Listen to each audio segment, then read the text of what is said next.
ही पहिली रक्षाबंधन असेल की आम्ही फक्त दोघीच बहिणी गेलो होतो दादाला राखी बांधायला. तर स्वागत आहे तुमचं आपल्या मिनी ब्लॉगमध्ये.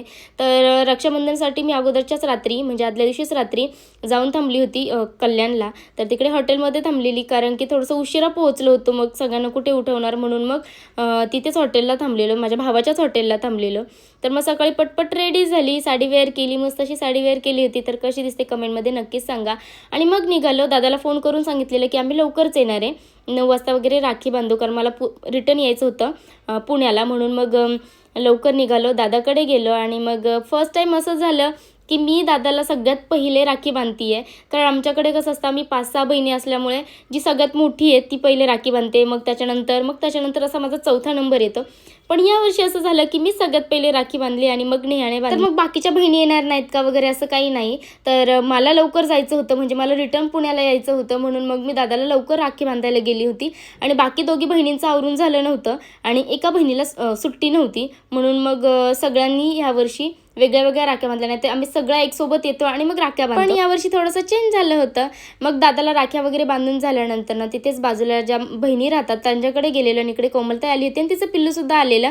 तर ते खूप जास्त नाटक करत होतं, मला त्याच्यासोबत फोटो काढायचे होते, पण ते काय काढून देत नव्हतं. मग इकडे ताईच्या घरी सुद्धा खूप कमी वेळ थांबलेलो, कारण आम्हाला रिटर्न निघायचं होतं. म्हणून मग थोडीशी मस्ती वगैरे केली, थोडेसे फोटोशूट वगैरे केला आणि निघालं. कारण कुणाल आमच्यासोबत होता आणि कुणालची बहीण कुणालसाठी थांबली होती, त्यांनाही राखी बांधायची होती कुणालला.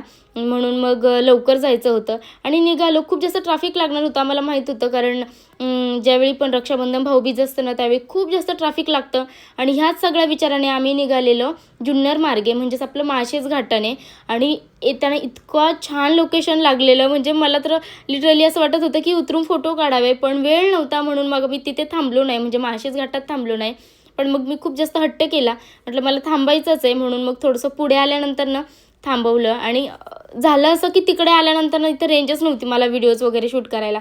मग काय माकडासोबत थोडीशी खेळली आणि निघाली. आणि आता शूटसाठी थांबलेलो म्हणून अजून वेळ घालवायचा नाही, आता तुम्हाला जेवणासाठी पण थांबवणार नाही असं सांगितलं. आणि खरंच त्याने थांबवलं नाही आणि पूर्ण रोडने मला भूकच कंट्रोल होत नव्हती. मग शेवटी त्याने एका ठिकाणी थांबवलं.